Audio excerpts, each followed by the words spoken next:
4 শতাধিকের উপরের বই লিখেছিলেন, সেই মানুষটাই কোনো একসময় মনে রাখতে পারতো না। সো আপনি যদি বিশ্বাস করেন, আমার এই ভিডিওগুলো দেখেন, বোরিং নিয়ে দেখবেন না, একটা স্ট্রাকচার পড়ছেন বোরিং নিয়ে পড়বেন না, ওয়ার্ড মিনিংস পড়ছেন, আপনি 10টা পড়েন, আপনি 5টা পড়েন, আজকের পর থেকে কোনো কিছু আমি ভুলবো না, আমি যা কিছু পড়বো সব মনে রাখবো। আসসালামু আলাইকুম, hope that all of you are fine by the grace of Allah. This is Mobashir Ahmed, your study partner. আমরা একসাথে ইংরেজি শিখছি, আলহামদুলিল্লাহ অনেক ইমপ্রুভ করছি, day by day in every way we are getting better and better. আলহামদুলিল্লাহ we can speak in English, আমরা এখন ইংরেজিতে কথা বলতে পারি।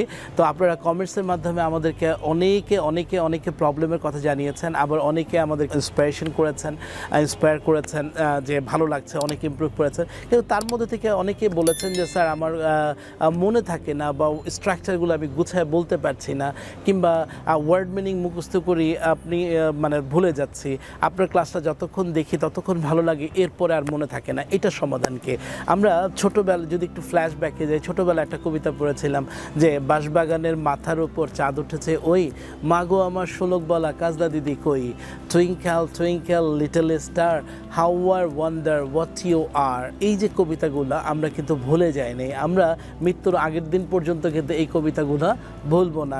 মানে ABCDEFG আলিফ বা তাসা, মানে এই যে জিনিসগুলো আমরা ভুলবো না। কেন ভুলবো না? কারণ ছোটোবেলায় মা এমনভাবে পড়িয়েছিল যে বাঁশবাগানের মাথার উপর যে একটা বাগান আছে, ওইখানে একটা চাঁদ উঠেছে ওই, মাগো আমার 16 গো, মানে আমার একটা বড় বোন ছিল, সেই বোনকে মনে হয় আমি হারিয়ে ফেলেছি, ওর জন্য আমরা কান্না করেছি।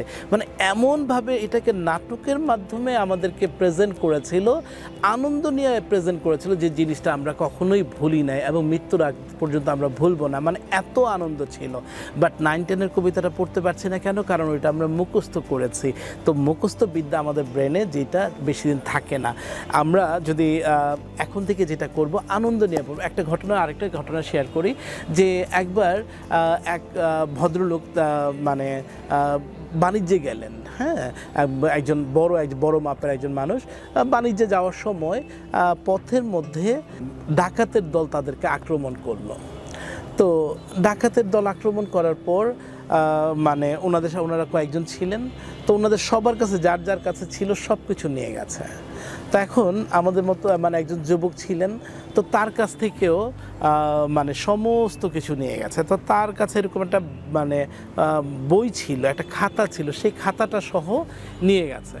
তখন নিয়ে যাওয়ার পর তার খুব খারাপ লাগতেছে যে ওই খাতাটা নিয়ে গেল, ওই খাতাটার মধ্যে আমার সব কিছু ছিল। তখন করলো কি, সেই ছেলেটা ওই ডাকাতদের পিছনে দৌড়াচ্ছে। ডাকাতের সর্দার খেয়াল করলো যে একটা মানে আমরা ডাকাতি করে চলে আসলাম, কেউ আসে না, একটা ছেলে দৌড়াইতেছে, ঘটনা কি, এই থামো। তো যখন ছেলেটা কাছে আসতেছে তখনই বলে, এই খবরদার, তোমাকে কিন্তু আমরা 2 ভাগ করে ফেলবো, কী হয়েছে বলো। তখন বলতেছে যে সর্দার, আপনারা ভুলে আমার শার্টের নিচে 2টা স্বর্ণমুদ্রা আছে, এই 2টা স্বর্ণমুদ্রা আপনারা নিতে ভুলে গেছেন, এটা আপনারা নেন নাই। তো এই স্বর্ণমুদ্রাটা আমি দিয়ে দিতে চাই, কিন্তু বিনিময়ে আমাকে একটা জিনিস দিতে হবে। তখন ঢাকা সর্দার স্বভাবতই প্রশ্ন আসে যে কি এমন জিনিস আছে যে ওই ইয়ার মধ্যে মানে যে ওইটার মধ্যে যেটা সোনার মোহরের থেকেও দামি, ওই খাতার মধ্যে। তখন সে ভদ্রলোক বলতেছে যে সর্দার, ওই আমি আসলে কোনো কিছু মনে রাখতে পারি না, তো যা কিছু দেখি, যা কিছু শুনি, ওই খাতার মধ্যে লিখে রাখি, তারপর যখন প্রয়োজন আমি ওইটা মনে করে। তখন ডাকাতদের সর্দার করলো কি, তার বললো তুমি আমার ইয়াটা দাও, স্বর্ণমুদ্রাটা দাও। স্বর্ণমুদ্রাটা নিয়ে সে খাতাটা দিল না, এবং মুচকি হেসে ওকে টিটকারি মেরে বলতেছে যে জ্ঞান ধরে রাখা যায় না, যে জ্ঞান চুরি করে নিয়ে যেতে পারে, ডাকাতি করে নিয়ে যেতে পারে, তো সেই জ্ঞান অর্জন করে লাভ কি। তো কথাটাও কিন্তু সত্যি। তখন সে ফিল করলো যে আরে কথা তো ঠিকই বলে, তার ব্রেনে হিট করলো যে আরে কথা তো ঠিকই বলেছে, আমি যে জ্ঞান অর্জন করলাম, এই জ্ঞান যদি আমি ধরেই না রাখতে পারি, আমি মনেই না রাখতে পারি, এটা আমার লাভ কী হলো। যেই জ্ঞান আমি এসএসসি পাস করেছি, আমি ইন্টারমিডিয়েট পাস করেছি, অনার্স পাস করেছে, আমার খাতাগুলো দিয়ে ঝালমুড়ি খাইয়ে ফেলতেছে, ঝালমুড়ি খাওয়া শেষ মানে আমার ব্রেন থেকে আউট হয়ে গেছে বিষয়। তো ওই ব্যক্তিটা ওই মুহূর্তে নিয়ত করলেন যে আজকের পর থেকে কোনো কিছু আমি ভুলবো না, আমি যা কিছু পড়বো সব মনে রাখবো, যা কিছু পড়বো আনন্দ নিয়ে পড়বো। এবং সেই ব্যক্তিটাকে আমরা সবাই চিনি, তিনি হচ্ছেন ইসলামের খুব আলোকিত একজন ব্যক্তিত্ব, ইমাম গাজ্জালি। এই ঘটনার পর থেকে উনি 4 শতাধিক বই লিখে আমাদেরকে ঋণী করে গেছেন, ইসলামকে উপহার দিয়ে গেছেন, আমাদেরকে অনেক কিছু উপহার দিয়ে গেছেন। সো 4 শতাধিকের উপরের বই লিখেছিলেন সেই মানুষটাই কোনো একসময় মনে রাখতে পারতো না। সো আপনি যদি বিশ্বাস করেন, আমার এই ভিডিওগুলো দেখেন, বোরিং নিয়ে দেখবেন না, একটা স্ট্রাকচার পড়ছেন, বোরিং নিয়ে পড়বেন না, ওয়ার্ড মিনিংস পড়ছেন। আপনি 10টা পড়েন, আপনি 5টা পড়েন, আপনি 4টা পড়েন, বাট আনন্দ নিয়ে পড়েন, 3টা পড়েন, বাট আনন্দ নিয়ে পড়েন। আর এই আনন্দ নিয়ে যদি আপনি পড়তে পারেন, এই জিনিস আপনি কখনোই ভুলবেন না। ধরেন ইংরেজিতে, আমাদের টার্গেটটাই হচ্ছে ইংরেজিতে স্পিকার হওয়া বা ইংরেজিটাকে সহজ করে প্রেজেন্ট করা। যেমন আপনি একটা টপিকস নিয়ে বলছেন, স্টোরি টেলিং করছেন, তখন আপনি চলে যান, আপনি একবার ভেবে নেন যে আমার স্টোরিতে কি ছিল। ধরেন আপনি বলেছেন যে ইয়োর ডেইলি লাইফ, আপনি সারাদিনে কী করেন, আগে আপনি বাংলায় প্রথমে চিন্তা করেন, বা আপনি আগে ভিজুয়ালাইজ করেন, আপনি আগে কল্পনায় নিয়ে আসেন যে আপনি সারাদিনে কী করেন। সকালবেলা আপনি ঘুম থেকে ওঠেন, দেন আপনি স্কুলে মানে গোসল করেন, ফ্রেশ হন, ফ্রেশ হয়ে আপনি মানে অফিসে যান, কিংবা স্কুলে যান, কিংবা কলেজে যান, ইউনিভার্সিটি যান। অফিসে গিয়ে আপনি দাঁত মানে ঘুম থেকে উঠে ফ্রেশ হচ্ছেন, দাঁত ব্রাশ করছেন, তারপর ব্রেকফাস্ট করছেন, তারপর আপনি গাড়িতে করে অফিসে যাচ্ছেন, কিংবা বাসে করে অফিসে যাচ্ছেন, কিংবা ওয়েট করেন। এই টোটাল সিনারিটা আপনি আগে কল্পনার মধ্যে নিয়ে আসেন, দেন এটা নিয়ে আপনি বলেন, তখন দেখবেন আপনার কাছে ইংলিশটা ইজি হয়ে যাবে, ওই সেন্টেন্সগুলো আপনার মুখে চলে আসতেছে। তারপর ধরেন আমরা, এটাও গেল একটা সেন্টেন্স মানে প্যারাগ্রাফের ব্যাপারে। এখন আপনি ধরেন আপনি একটা সেন্টেন্স মেকিং করবেন, একটা ভোকাবুলারি শিখছেন, একটা প্যাসেজ পড়ছেন, ওই প্যাসেজটা আপনি মনোযোগ দিয়ে পড়েন। যখন আপনি পড়তে বসবেন, তখন দেখা গেছে মন একবার এদিকে গেল, একবার ওদিকে গেল, একবার অতীতে গেল, একবার ভবিষ্যতে যাবে, মানে চতুর্দিকে যাবে। ওদিকে না করে মনটাকে, কনসেন্ট্রেশনটাকে ওই পড়াটার মধ্যে দেন।